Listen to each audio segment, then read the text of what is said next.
पहले कभी जानते थे साहिल को? हम नहीं जानते। घर आए आपके? नहीं, हम नहीं सुने।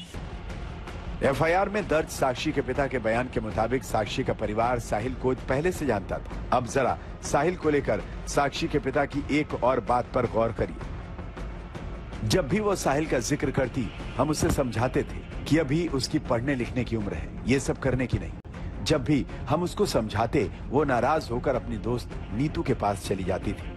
साक्षी पिछले 10 दिनों से नीतू के पास थी। इसके बाद हमें नीतू ने बताया कि साहिल ने उसकी हत्या कर दी है। साक्षी मर्डर केस की एफआईआर सामने आई है। उसके मुताबिक साक्षी और साहिल के बीच 1 साल से अफेयर चल रहा था और ये जानकारी उसके परिवार वालों को थी। साक्षी के पिता ने बयान दिया है कि उन्होंने साक्षी को ऐसा नहीं करने की सलाह दी थी, लेकिन साक्षी मानने से इनकार कर रही थी। गुस्से में साक्षी नीतू के घर जा रुकी थी। पिछले 10 दिनों से वो नीतू के घर पर ही थी। ये कहे कि उसकी जिद ही उसकी मौत की वजह बन गई तो इसमें कुछ गलत नहीं होगा। 28 मई को नीतू ने ही सबसे पहले मुझे बताया था कि साक्षी को साहिल ने चाकू और पत्थरों से मार दिया है। साहिल ने हत्या से 1 दिन पहले साक्षी से झगड़ा किया था।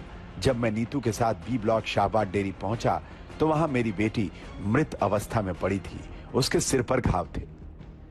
बगल में जो रोड है उस पे मैं मौजूद हूं और ये जो पूरा इलाका आप देख रहे हैं, वो तमाम जो सीसीटीवी फुटेज हैं वो इसी इलाकों की हैं और यहीं पर साक्षी जो है वो मौके पे पहुंचने से पहले इन्हीं रास्तों से गुजरी थी। और मैं आपको दिखाऊं कि सामने जब भावना जो थी, भावना को उसने बोला कि वो शौचालय जा रही है, जो कि इस सामने गली के अंदर है, और उसके बाद वो इस रोड से आगे की तरफ जाती है और जब वहां पर वो पहुंचती है तो उसको शायद अंदाजा हो गया और उसने भागने की कोशिश की, लेकिन वो भाग नहीं पाई क्योंकि पूरी तैयारी, पूरी प्लानिंग के साथ यहां पर पहुंचा हुआ था।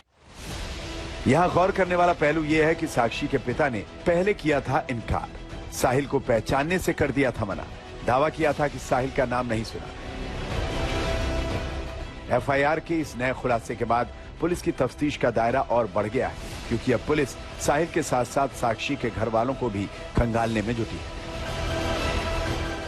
चिराग गोठी के साथ हिमांशु मिश्रा, दिल्ली।